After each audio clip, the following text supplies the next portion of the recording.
В конце сентября мы отправились в большое путешествие на лодках из города Якутска.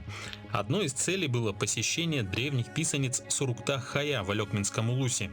Давайте познакомимся с ними поближе. Для этого нужно было проделать водный путь длиной в 700 километров.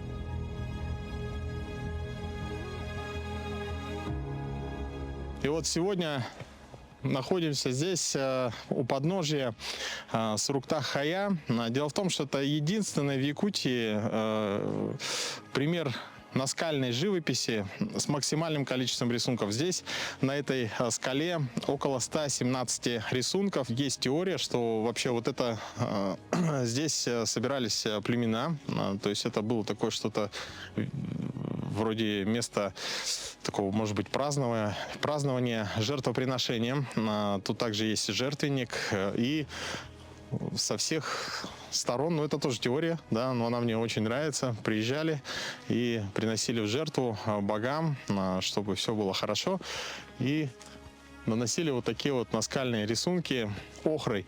На фотографиях это совсем другое, да, но когда мы даже из-за поворота на лодке зашли, это прям такое, действительно, скорее всего, не зря выбрали наши древние предки вот эту скалу, потому что она огромная, массивная, она такая величественная, и прямо, я поделился с ребятами, что выходишь, как-то мурашки, да, такие вот, что-то такое тебя переполняет, и здесь она очень эффектно смотрится и просто поражает воображение.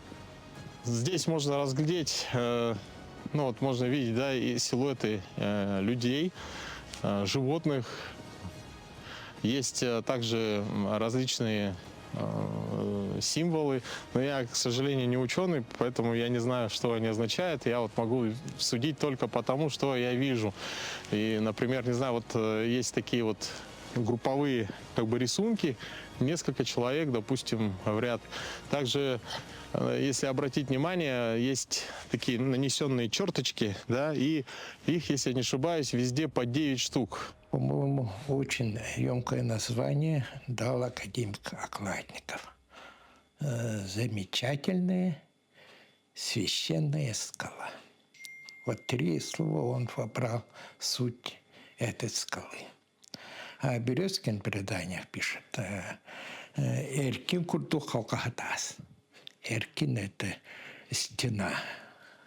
Стена, которая означает как бы фундамент.